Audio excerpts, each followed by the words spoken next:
Vamos meditar na palavra do Senhor nesta manhã em Apocalipse, capítulo 3, do verso 14 ao verso 22.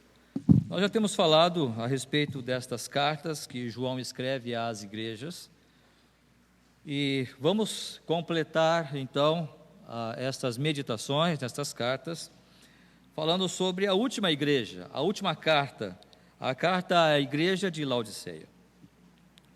Apocalipse 3, então, do verso 14 ao verso 22, diz o seguinte: Ao anjo da igreja em Laodiceia escreve estas coisas, diz o Amém, a testemunha fiel e verdadeira, o princípio da criação de Deus. Conheço as tuas obras, que nem és frio nem quente, quem dera fosses frio ou quente. Assim porque és morno e nem és quente nem frio, estou a ponto de vomitar-te da minha boca. Pois dizes, estou rico e abastado, e não preciso de coisa alguma, e nem sabes que tu és infeliz, sim, miserável, pobre, cego e nu. Aconselho-te que de mim compres ouro refinado pelo fogo para te enriqueceres, vestiduras brancas para te vestires, a fim de que não seja manifesta a vergonha da tua nudez, e colírio para ungires os olhos, a fim de que vejas. Eu repreendo e disciplino a quantos amo, sê pois zeloso e arrepende-te. Eis que estou à porta e bato, se alguém ouvir a minha voz e abrir a porta, entrarei em sua casa e cearei com ele e ele comigo. Ao vencedor dar-lhe-ei sentar-se comigo no meu trono, assim como também eu venci e me sentei com meu Pai no seu trono. Quem tem ouvidos, ouça o que o Espírito diz às igrejas. Como nós já temos falado, irmãos, esta é uma carta à igreja de Laodiceia, e estas igrejas, sem querer ser pedante e repetitivo, mas estas igrejas, elas eram, de fato, igrejas locais, igrejas que existiam, ou existiram realmente, quando Jesus estava escrevendo estas cartas. Porém, sendo Apocalipse um livro profético, e ao estudar cada carta, você vai perceber que as peculiaridades, as singularidades de cada igreja não é algo incomum, não são coisas comuns. É necessário que tenha uma percepção maior para ler e estudar este livro, pensando estas cartas, sim, como algo que vai além do que simplesmente alguma coisa local. Pelo menos eu creio nesta verdade. Eu creio que estas cartas representam mais do que problemas que as igrejas locais estavam passando. Se for só isso, né, se limitássemos apenas a esta visão, a essa perspectiva local, temporal, já seria suficiente. Não teria problema, porque se o Senhor está escrevendo para a igreja em Laodiceia, sendo a palavra do Senhor, assim como para Éfeso, assim como para os Tessalonicenses, assim como para os Gálatas, estas palavras também serviriam para a nossa orientação, para perceber onde estamos, ou o que estamos fazendo, ou o que precisamos melhorar e mudar, como igreja, e como pessoas também, como seres humanos. Mas a coisa ela fica um pouco mais séria, porque se tratar realmente de questões proféticas, e eu creio nisso, porque Apocalipse é um livro profético, repetindo mais uma vez, isso diz respeito, eu não tenho dúvidas, ao nosso tempo, à nossa época, a esta era presente. Porque se Laodiceia é a última carta, ela representa, portanto, a igreja dos últimos dias. Aquela igreja que precede a volta do Senhor Jesus Cristo. E nós sabemos que por outras cartas, por outras palavras, o próprio apóstolo Paulo, em Tessalonicenses, vai falar que o que vai caracterizar a igreja dos finais dos tempos é a apostasia. Portanto, se esta carta realmente ela não está limitada apenas a uma questão local, temporal, mas ela realmente diz respeito ao futuro, logo entendemos que esta carta diz respeito a nós, a mim, a você. E o grande desafio aqui é vencermos, Perceba que Jesus, em todas as cartas, ele vai dizer isso. Ao vencedor, eu venci, ele diz, por isso estou assentado no trono do meu Pai, e aquele que vencer, também eu o farei assentar-se no trono juntamente comigo. É uma luta. Vitória não é um estalar de dedos. A vitória não acontece mediante algum tipo de ação despropositada. A vitória, ela acontece porque eu entendi que eu estou numa guerra e eu estou numa luta, e desta forma eu preciso lutar esta batalha. E somente assim eu posso vencer. Graças ao Senhor, que Ele diz que em Cristo nós somos mais do que vencedores. O nosso Deus, na sua palavra, já tem nos dado esta promessa, que em Cristo Jesus, eu e você, se nós já entregamos as nossas vidas ao Senhor Jesus, se os nossos olhos espirituais já foram abertos para ver a Cristo na sua beleza, na sua misericórdia, na sua graça, na sua obra de salvação, nós já somos vencedores, não por nós, mas em Cristo Jesus, nós já somos vencedores, pela graça dEle, pela obra dEle. Mas a igreja de Laodiceia, esta igreja dos últimos tempos, esta igreja que precede o retorno do Senhor Jesus Cristo, Jesus está dizendo ao vencedor. Uma das características dessa igreja, e a única característica que essa igreja tem, é que ela não tem elogio nenhum. Todas as outras igrejas vão ter elogios, algumas repreensões também, mas também elogios. A igreja de Tiatira, de Esmirna, que foi a igreja da época da perseguição, ela só teve elogios, não teve nenhum tipo de repreensão, mas todas as outras tiveram repreensões, mas também elogios, porém Laodiceia não, é a única que não tem elogio nenhum. O Senhor Jesus olha para ela e diz: a minha vontade é vomitar-te. Terrível, não? Não é à toa que Jesus vai dizer, quando o Filho do Homem voltar, achará porventura fé na terra? Porque na verdade é a nossa vida de fé, é a nossa vida de confiança no Senhor que vai realmente fazer a nossa vida, o nosso propósito, o nosso estar aqui ter de fato valor. E eu sintetizo esta carta no versículo 18. Para mim, o versículo 18 é aquele versículo que está mostrando, na verdade, qual é o problema. O que é que precisamos, o que é que não temos e precisamos adquirir. Certa vez um rapaz chegou em casa, ele frequentava a igreja ali, né, e nós fizemos uma boa amizade, e ele chegou em casa, e eu falei: rapaz, e aí, como é que está? Tudo bem? Como é que está o trabalho? Não, pastor, agora eu vou trabalhar só com corretagem. Eu falei: rapaz, tu vai ser corretor de imóveis? Não, vou trabalhar como corretor na bolsa. Eu falei: legal, como é que é isso? Eu não sabia, eu sou leigo nisso, né? A gente ouve, né? Ouve uma coisa ou outra, mas assim efetivamente não sabia. E ele então trouxe um vídeo lá, alguns tutoriais, mostrando que a partir de agora ele ia deixar o emprego e ia trabalhar só na bolsa. É real, é um trabalho que existe, né? Existem pessoas que ganham dinheiro com isso, mas também perdem muito dinheiro com isso também.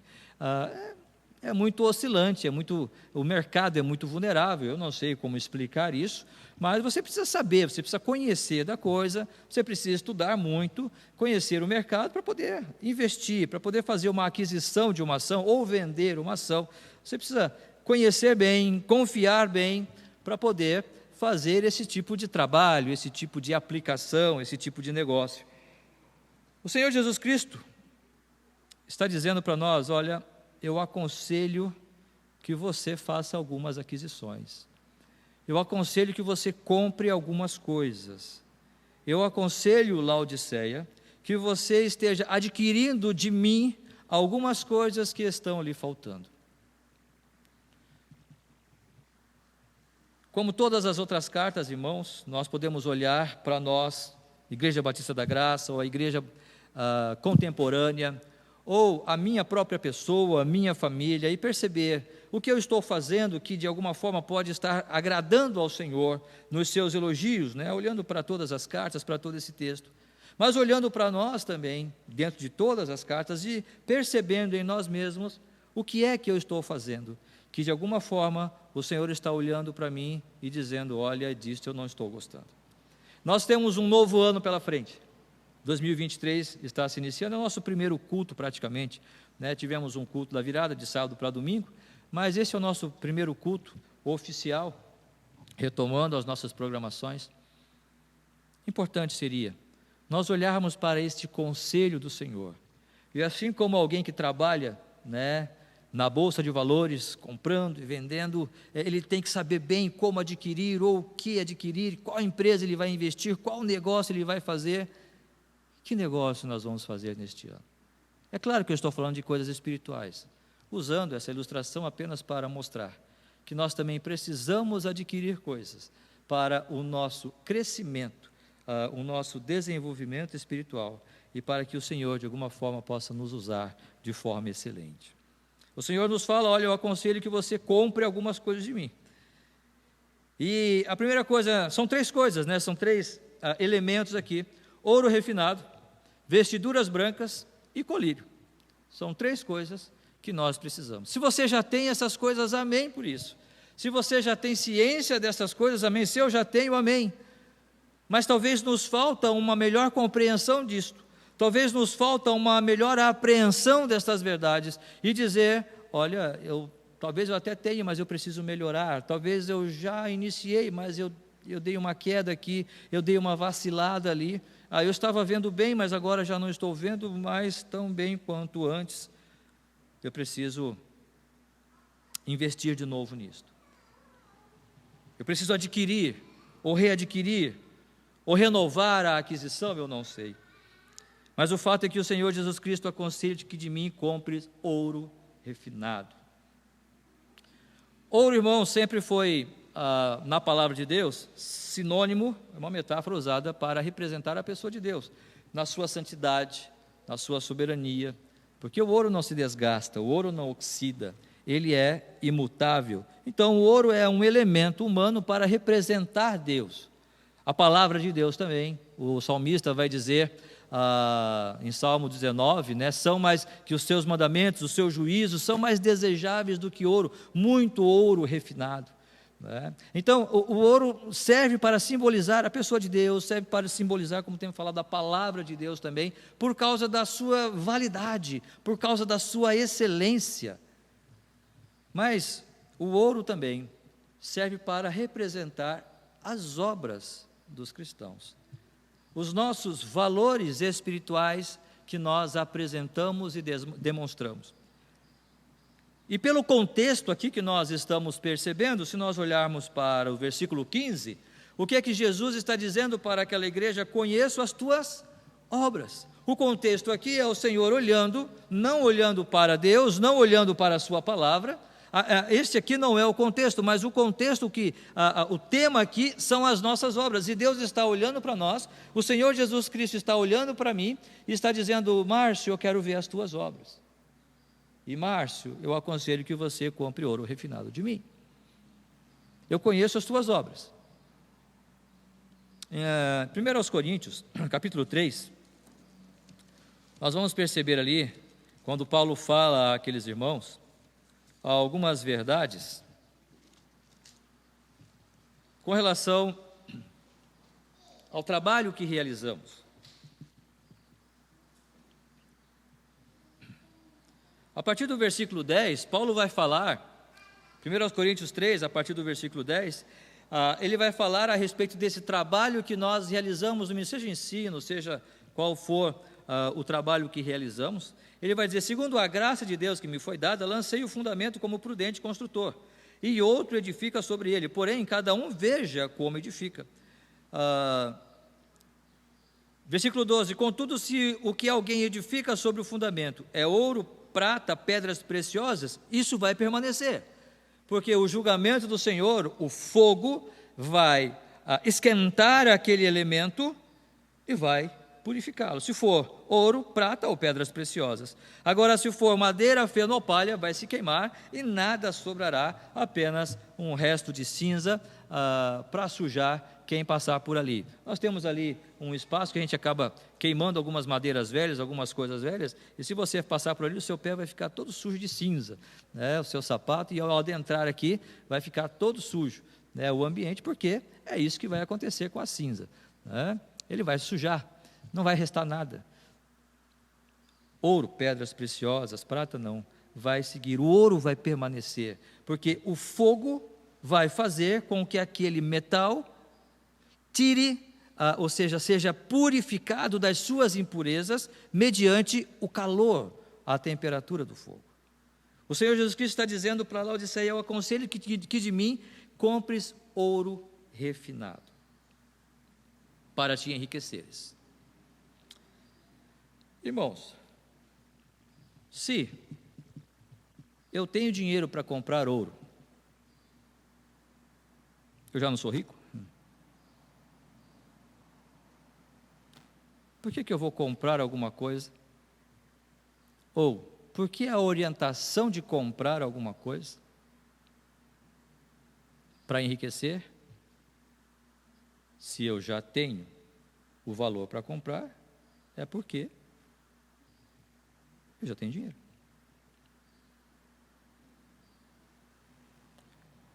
Porque o nosso dinheiro, aquilo que consideramos de valor, ele oxida, ele apodrece, a inflação corrói. Eu posso até ter um bom valor aplicado, mas há uma inflação, não é? Ou eu posso ter uma casa muito valiosa, mas o tempo desgasta e vai exigir que ela seja feito nela uma manutenção. Eu posso ter um carro muito valioso, mas ele também vai ficar mais velho, ele vai perder o seu valor mediante o tempo que passa. O Senhor Jesus está dizendo: eu quero que você compre de mim algo que nunca vai se acabar, algo que na verdade com o tempo ele vai se aprimorar cada vez mais. O que o Senhor quer que nós façamos é que nós confiemos nele como aquele que tem alguma coisa para nos dar, algo para oferecer a nós, e este algo é alguma coisa que não vai se deteriorar com o tempo, vai permanecer. 1 de Pedro, capítulo 1.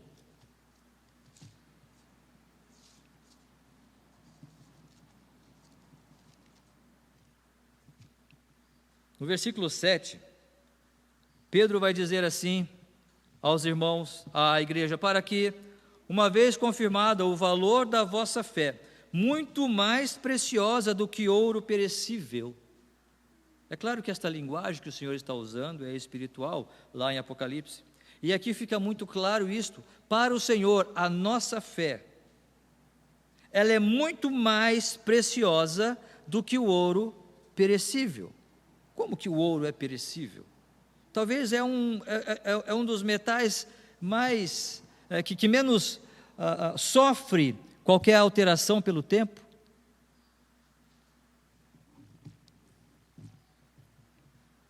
Mas perceba que para Deus, a nossa fé, em comparação com o ouro,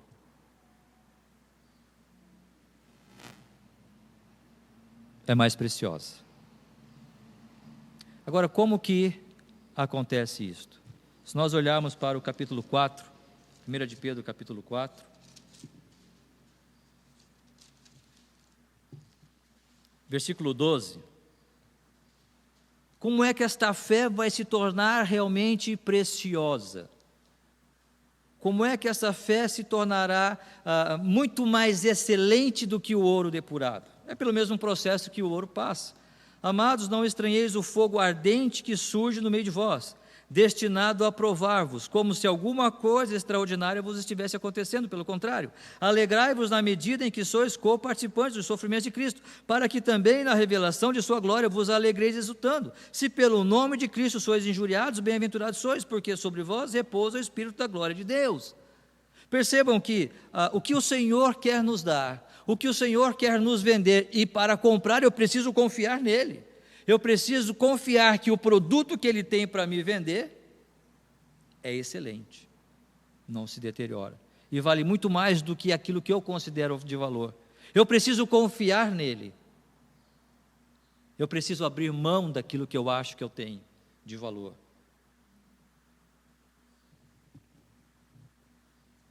Não estranheis o fogo ardente no meio de vós. A igreja de Laodiceia, O Senhor está dizendo: olha, eu estou a ponto de vomitar da minha boca. Quem dera fosse quente, porque o fogo aquece a nossa fé, tornando-a pura. É através das provações. Timóteo usou um termo, não sei, esqueci agora qual foi o termo que ele usou agora ali, né? Para as coisas mais terríveis, né? As provações são as coisas mais terríveis que podem acontecer. Nós nem imaginamos, e quando veio, aconteceu. Quando veio, já foi. Não é? É alguém que adoeceu, ou eu adoeci, ou é uma perca financeira, ou é alguém que faleceu mesmo. Enfim, são provações. Ou são coisas internas, aquelas coisas que eu vivo. Como diz Paulo, né, miserável o homem que sou. E para Paulo, aquelas coisas que ele estava dizendo eram coisas terríveis o que ele estava passando. E ele então orou ao Senhor 3 vezes para que o Senhor tirasse dele. Ele diz: Paulo, a minha graça te basta, Paulo. É a tua aprovação que você vai ter que passar. É este fogo é esse fogo ardente que você vai ter que passar, para que a sua fé possa ser amoldada, possa se tornar preciosa, Paulo. Será que estamos tão dispostos, realmente, irmãos, a passar por estas provações, ou por como diz a expressão, Timóteo, essas coisas terríveis? Estamos dispostos, e ainda assim sair sorrindo, alegres, dizendo: obrigado, Senhor, porque o Senhor está me provando. O que eu estou fazendo aqui é adquirindo do Senhor este elemento precioso para a minha vida, e eu quero sair purificado aqui. Orar talvez como Jó orou: se o Senhor me provasse, eu sairia como ouro. Quem tem condições de orar como Jó orou, porque mesmo em todo aquele momento, a sua mulher, seus filhos morrendo, a sua mulher desprezando a Deus, e ele mesmo indo embora, e ele em nenhum momento ele blasfemou de Deus. Quantos de nós estamos realmente servindo ao Senhor nesse trabalho de aquisição deste elemento importante? Ouro provado pelo fogo, ou seja, a nossa própria fé, provada pelas provações de fato que o Senhor manda, que o Senhor envia. A nossa igreja, nos dias de hoje, no contexto geral, quantos de nós estamos prontos para tais provações? Sofrendo pelo nome de Cristo. Já falei sobre isso, mas me lembro da história da vida de Hudson Taylor, quando li a sua biografia. E ele foi para a China, e lá sua primeira esposa morreu também um filho, casou-se novamente, se não me falha a memória, me perdoe se estiver errado, morreu também a segunda esposa, tudo por decorrência do ministério que eles estavam realizando ali. Quantos de nós estamos dispostos a isto? Eram outros tempos, eram outras épocas, mas quantos de nós realmente estamos dispostos efetivamente a sofrer pela causa de Cristo? Quantos de nós esta semana, este mês, sofremos pela causa de Cristo? Quantos de nós estamos adquirindo este ouro depurado, purificado, apurado pelo fogo das provações? Não somente isto, o Senhor também vai dizer a Laodiceia, aquela igreja, dizendo: compre ouro, porque ele não vai depreciar, e aí você vai ser rico, espiritualmente falando. Compre também vestiduras brancas, para te vestires, a fim de que não seja manifesta a vergonha da tua nudez. Quando eu estava pensando nesse texto, e a gente lê 1, 2, 3 vezes, e aí algumas coisas surgem. E no versículo 20, o Senhor Jesus Cristo vai dizer: eis que estou à porta e bato. Se alguém ouvir a minha voz e abrir a porta, entrarei em sua casa e cearei com ele e ele comigo. O Senhor está à porta, batendo a porta da igreja. Algumas vezes nós ouvimos esse texto como texto para evangelismo. Jesus está batendo a porta do teu coração, você precisa abrir. Eu particularmente não creio assim, né? Primeiro porque ele está escrevendo para a igreja, a carta aqui é à igreja, né? E segundo, eu não creio que o Senhor Jesus vai ficar batendo a porta do coração de ninguém, né? O Senhor é soberano. Ele vai entrar quando Ele quiser. Ele é soberano. É a sua obra de salvação, não é a nossa permissão em deixá-lo entrar, mas é o trabalho dele. Quando Ele quiser, Ele o fará. Mas o fato é que há uma ilustração aqui. Eu estou à porta e bato. Se alguém abrir, entrarei com ele, cearei com ele e ele comigo.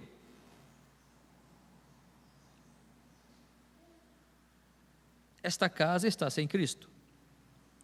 Esta casa tem alguém lá dentro. E este alguém tem uma casa. Ele não está desprovido. Ele não está ao relento, sofrendo as intempéries, sol, chuva, noite e dia. Ele tem uma casa para se abrigar. Esta aqui não é a questão. E não somente isto, ele não só tem uma casa, como ele tem uma mesa farta. Jesus não está dizendo, se você abrir a porta, eu vou trazer um frango assado e a gente come junto. Não, tem uma comida lá, tem uma mesa farta. E os irmãos vão entender bem quando nós lembrarmos agora há pouco do Natal, por exemplo. E mesas fartas, né? Tivemos a nossa confraternização aqui na igreja, estava bonito, os irmãos capricharam aí nos pratos, né? Era frango, era bife, era não sei o que e tal e coisa, né? E estava bom o negócio. E mesa, algum problema com relação a isso? Não, nenhum problema com relação a isso. Eu estou falando isso apenas para nós relembrarmos e rememorarmos o que é uma mesa farta. E esta casa, estas pessoas, esta família tinha uma mesa farta ali. Agora imagine você olhando pela janela de uma casa bonita, uma mesa cheia de alimentos, a família ali reunida para uma ceia de Natal, e você desejando entrar naquela casa, porque você gosta daquelas pessoas, você quer vê-los bem, mas quando você repara neles, estão todos nus. Você vai entrar? Melhor não, né?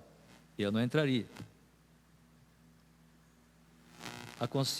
Aconselho-te que de mim compre vestiduras brancas. Não está assim a sociedade? Mesas fartas, belas casas, reuniões, mas quando o Senhor olha para essas pessoas, quando o Senhor olha para a sua igreja, estão todos nus, não percebendo a sua nudez, não percebendo a sua vergonha, estão vivendo de forma dissoluta. E o Senhor Jesus Cristo diz, eu quero que vocês comprem de mim, invistam, adquiram este produto. Tinha ouro, agora tem as vestes para que vocês possam vestir-se e cobrir a nudez de vocês, que vocês não estão percebendo. Nós temos em Romanos capítulo 13, versículo 14, a ideia deste revestimento, Romanos 13, 14, quando ele vai dizer: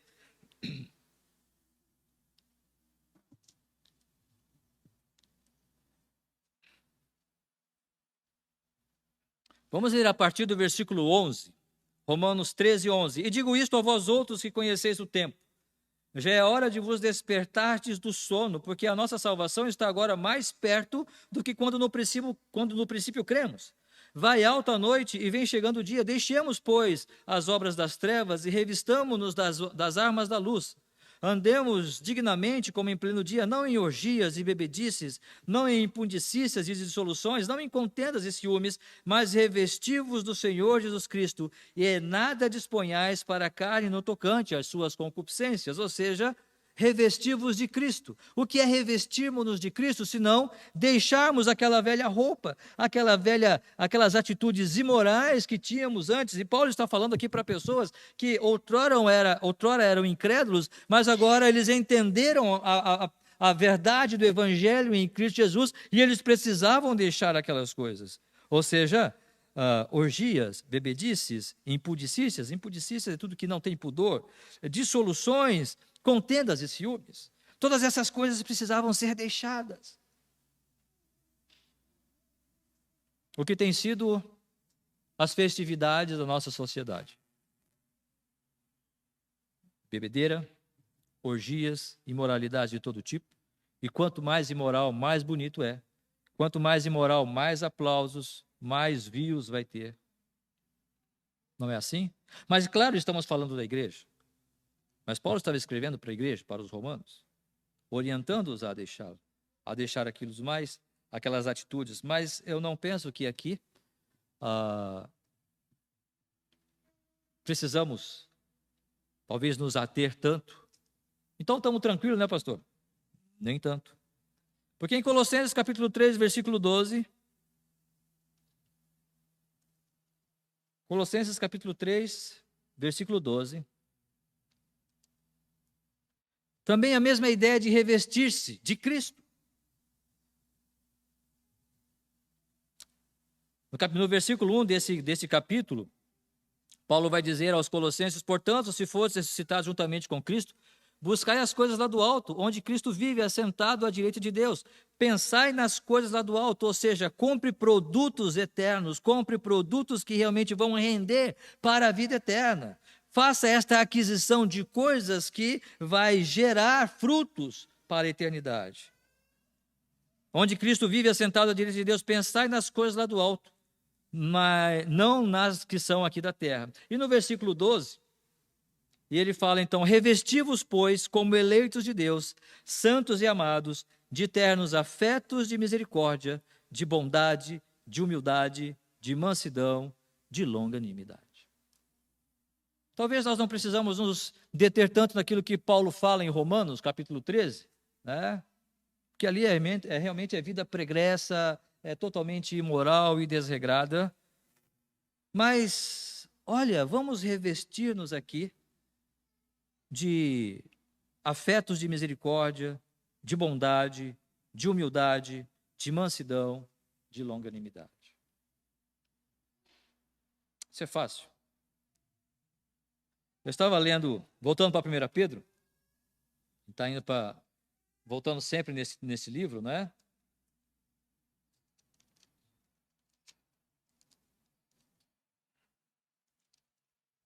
No capítulo 1 de 1 de Pedro, no versículo 22, eu estava lendo isso e me saltou aos olhos um pensamento. E eu entendo, claro, o que Pedro está dizendo, é bem claro, é bem tranquilo aqui. Mas leiam comigo. 1 de Pedro, capítulo 1, versículo 22. Tendo purificado a vossa alma pela vossa obediência à verdade, tendo em vista o amor fraternal não fingido, amai-vos de coração uns aos outros ardentemente. Aqui eu parei. Eu falei, não, mas alguma coisa não está batendo. Eu vou ler de novo. Tendo purificado a vossa alma pela vossa obediência à verdade, tendo em vista o amor fraternal não fingido. Mas como é que pode ter amor fraternal não fingido? Como é que funciona esse negócio? Amor fraternal não fingido. Porque se é amor fraternal fingido, não é amor. Aí eu parei para pensar. Se o amor fraternal é fingido, não é amor. Mas é possível que nós pratiquemos um amor fraternal fingido? É claro que não é amor, mas nós simulamos ser um amor fraternal. Como saber isso? Eu não sei. Qual é a fórmula? Bhaskara? Eu não sei. Qual elemento eu posso colocar aqui para saber se é amor verdadeiro? É só o tempo. É só o tempo. O próprio Pedro, certa feita, tinha um casal na sua igreja, casal muito legal, estou parafraseando aqui, né? Estou conjecturando. Um casal amado por todos, um casal com o seu status estabelecido já, financeiramente falando. E eles viram um outro senhor que vendeu a sua propriedade e entregou tudo aos pés dos discípulos para distribuir entre as igrejas, entre aqueles que necessitavam. E esse casal falou, rapaz, esse negócio aí, todo mundo apertando a mão daquele senhor chamado Barnabé, e todo mundo, né, acrescentando Barnabé nas suas redes sociais. Esse cara é legal, Barnabé. Opa, nós também queremos esse status. Eu também quero esse bambambam aí, né? E Ananias e Safira foram e venderam o terreno deles.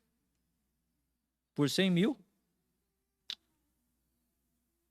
esconderam 50, disseram que venderam por 50 e entregaram 50 para Pedro distribuir para a igreja, para também ter esse status. Atos capítulo 5, né? Os irmãos sabem bem a história. O que é isto? O amor fraternal fingido, que não era amor fraternal. Era, na verdade, um desejo de autopromoção. O Senhor Jesus Cristo está olhando para a igreja e diz: revesti-vos de Cristo, não de nada forjado por vocês mesmos, não de nada confeccionado. Essas vestiduras não é você que vai confeccionar, não é Adão e Eva que vai pegar umas folhinhas de figueira ali, não, eu que vou dar, eu que vou confeccionar para você. Vestiduras brancas, esta humildade, como Paulo fala aos Colossenses, esta humildade, esta misericórdia. E isso tudo precisa passar, sem esquecer do crivo do fogo ardente que vai transformar esta minha fé, para saber se isso que eu estou fazendo é realmente para o Senhor, é realmente para Ele, é realmente para a glória e louvor dEle, ou para de alguma forma estar me promovendo. Mas, pastor, isso claro que acontece. Aconteceu com a igreja Ananias e Safira. Quando a igreja estava no seu momento mais glorioso, mais interessante, a igreja primitiva. Por que não vai acontecer hoje? Por que não vai acontecer comigo? Por que não vai acontecer com esse coração pecador e pecaminoso? É claro que vai. Por isso que é uma luta. Por isso que Jesus vai dizer ao vencedor. Porque não é fácil.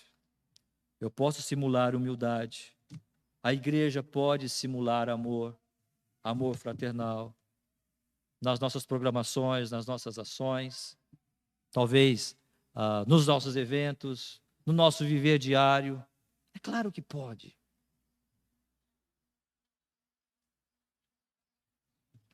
Mas o Senhor está dizendo: comprem de mim. E esse comprar dele é confiar nele.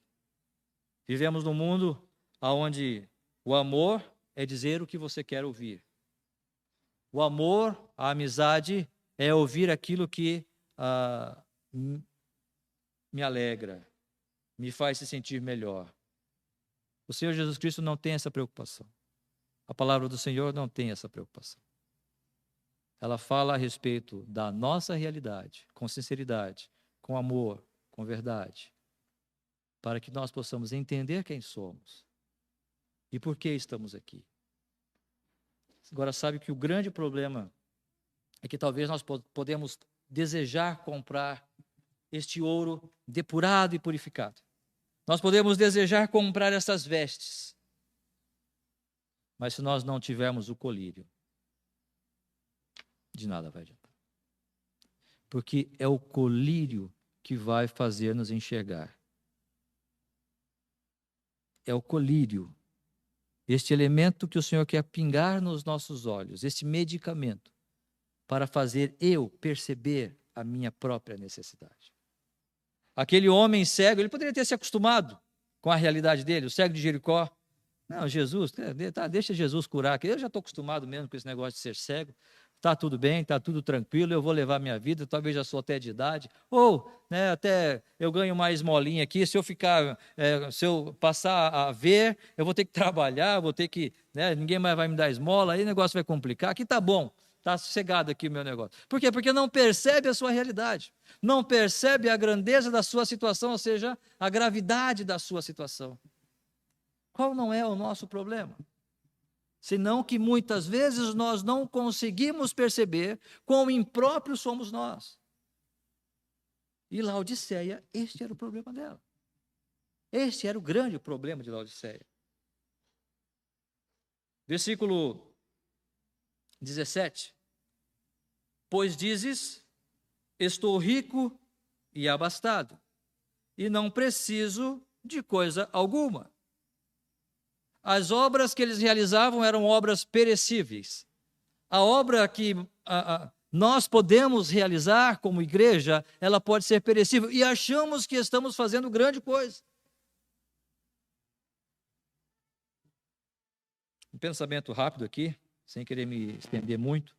Eu faço parte de um grupo lá do Rio de Janeiro, e esse grupo é várias igrejas lá. Eu só fiquei ali porque esses dias um pastor me contatou para acertar uma questão de contabilidade da igreja lá, e aí me adicionou no grupo, eu fiquei. Aí a gente vai ouvindo algumas coisas, né? Tem algumas barbaridades das igrejas, mas tem algumas coisas boas também. Mas ontem estava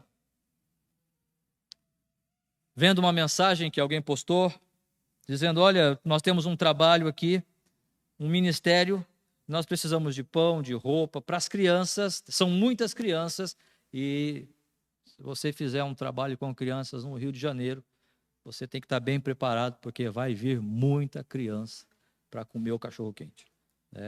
Vai vir bastante criança. Nem que seja só pelo cachorro-quente, mas vai vir, porque o que tem de criança naquela cidade é bastante. Mas o que eu quero dizer é o seguinte: muitas crianças necessitadas, e eles estavam realizando este ministério para ajudar estas crianças nas suas necessidades de roupa, de alimento e até de medicamentos. O que nos falta, irmãos? Pararmos para pensarmos que o Evangelho é suficiente para resolver esse problema. Quando os jovens começarem a pensar que eles precisam entender que o casamento, que o relacionamento sexual é algo sagrado, é algo que Deus estabeleceu, não é uma brincadeira, aonde nós vamos jogar esse pequeno joguinho, aonde vidas vão vir à luz, vidas vão chegar e vão necessitar de alimento, vão necessitar de roupa. É o Evangelho que vai fazer com que jovens entendam que ter filhos não é uma brincadeira. E nem o Senhor está preocupado com isso, irmãos. Pastor, o que o senhor está dizendo? Nos finais dos tempos, o Senhor vai dizer: ai das grávidas. Sabe por quê? Porque não é porque está grávida que o Senhor vai poupar de realizar o seu trabalho e o seu projeto. A tribulação vai vir, a grande tribulação vai vir, e você vai sofrer. O que é que nós estamos falando aqui? Que o Evangelho é aquele elemento, aquele fator que vai me dar consciência para perceber o que eu estou vivendo, para perceber a minha situação, e eu não posso ter um filho agora. Eu não posso criar mais uma criança agora. Eu não tenho condições de colocar um filho no mundo, porque senão eu vou depender de outros para criar o meu filho. É o Evangelho que vai me dar esse colírio para perceber a minha realidade. Eu estou falando de questões sociais. E que nem nas questões sociais, muitas vezes a nossa sociedade consegue perceber isso. O que dizer das questões espirituais? Olhando para mim mesmo e percebendo que eu sou pobre, cego e nu. Eu estou dentro da minha casa, a minha mesa está farta, mas eu estou nu lá dentro. As minhas obras são perecíveis, não vão passar pelo fogo do julgamento do Senhor. Eu preciso ver isto. Mesmo como um servo do Senhor, mesmo já tendo professado a Cristo como Senhor e Salvador da minha vida, eu preciso me ater a isto, porque a minha tendência é olhar para mim e perceber e dizer: quão bom eu sou, quão maravilhoso eu sou, quão suficiente em mim mesmo eu sou, mas não sou, porque os meus olhos precisam ser abertos para essa verdade, e o Espírito Santo está aí para realizar esse trabalho nas nossas vidas. Essa falta de percepção espiritual, não só no mundo, eu estou falando na igreja, porque esta carta é direcionada à igreja. E o Senhor vai dizer no versículo 19, para nós encerrarmos: eu repreendo e disciplino a quantos amo, sê, pois, zeloso. Abra os olhos, preste atenção, sê, pois, zeloso do quê?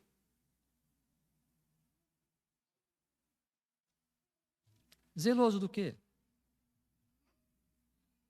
Não seria melhor se a palavra aqui fosse ser, pois, humilde? Eu preciso zelar pelo quê? Para ter a salvação? Eu não entendi. Não seria melhor ser humilde? Ser, pois, uma outra palavra que poderíamos colocar aqui, pobre de espírito? Seja, pois, consciente? Por que zeloso? Sê, pois, zeloso da tua própria vida. Seja, pois, zeloso da tua própria vida. Porque dessa atitude vai depender a sua vida ou morte. Terás vida em olhar para Jesus Salvador. Ele diz: vida eterna eu te dou. Terás vida em olhar para Jesus. Porque se você não olhar para Ele, se os meus olhos estiverem cegos ainda, e eu vivendo tão somente percebendo que o pecado no qual eu vivo está muito bom, e sem Cristo está ótimo, Jesus fora da minha casa, apenas como um pretexto num quadro, ou numa Bíblia aberta na escrivaninha, ou apenas como um nome que nós cantamos nos nossos cenários, mas se ele não estiver realmente trabalhando na minha vida, trazendo o seu fogo para me provar, as suas vestiduras, para que eu possa cobrir a minha nudez, do meu pecado, das minhas vergonhas, se eu não conseguir perceber isto, não há vida. Se eu não olhar para Cristo, não há vida. Há morte. Zele pela sua vida. A gente vai andando no trânsito e de repente vem aquela moto cortando. Muitas vezes, motoboy. E você percebe, para que isto? Para que isto? E daqui a pouco você anda mais um pouco, você vê um outro motoqueiro caído ali. E você percebe que isso está aumentando. Esta imprudência no trânsito, ela está crescendo. E eu faço a pergunta: esses jovens, essas pessoas, isso dói, isso machuca, quando você cai, machuca, dói. Você ande mais devagar, porque senão dói, ou então você vai perder a sua vida. Me parece que é uma geração que não tem receio nem mesmo da morte. Não há mais zelo pela própria vida. E se eu não cuidar, se eu não for zeloso daquilo que o Senhor Jesus Cristo está falando, e quem é que está falando? Quem diz isto é o Amém, a testemunha fiel e verdadeira, o princípio da criação de Deus. Sobre ele permanece toda a plenitude da divindade. É ele que está falando. Ele diz: eu disciplino e repreendo a todos que amo. Eu amo você, então seja zeloso pela tua própria vida. Nós, como igreja, sejamos zelosos pela nossa própria vida espiritual que o Senhor tem nos dado, para que quando Ele retornar, apresentemo-nos como vencedores e sentemo-nos juntamente com Ele no seu trono para gozarmos da vida eterna. Podemos falar mais sobre isso, mas o tempo se vai. O nosso Senhor é o princípio de todas as coisas, e o conselho dele sobre quem foi dado à igreja para ser ele o cabeça da igreja. Ele deu a sua vida para que nós hoje pudéssemos parar e pensar e ter os nossos olhos abertos para então entender, compreender. Eu preciso adquirir este ouro, eu preciso adquirir esta fé preciosa, eu preciso adquirir esta consciência daquilo que eu estou fazendo, se é humildade, se é amor, se é misericórdia de fato, eu estou fazendo para mim mesmo. E eu preciso ter essa percepção, mediante o próprio agir do Senhor na minha vida. Que Deus nos abençoe. Vamos orar. Nosso Deus e nosso Pai, te louvamos, ó Senhor, pela tua graça, te damos louvores, ó Deus, pela tua palavra. Fala aos nossos corações, como igreja, que possamos caminhar constantemente nesses preceitos. Entendemos, ó Deus, que a igreja de Laodiceia tinha seus problemas, tinha suas lutas e dificuldades, tinha as suas repreensões e nenhum elogio. Mas rogamos, ó Pai, que o Senhor trabalhe com o teu Santo Espírito em nossas vidas, a fim, ó Deus, de que esses mesmos erros não sejam cometidos na minha vida, na nossa vida como um todo. Mas sim, estejamos vivendo constantemente esta busca por adquirir do Senhor esses elementos que o Senhor tem para nós, para podermos ser melhores usados pelo Senhor mesmo. Muito obrigado, ó Pai, nós louvamos o teu nome, exaltamos a tua pessoa santa. Em nome de Cristo Jesus é que oramos. Amém, Senhor.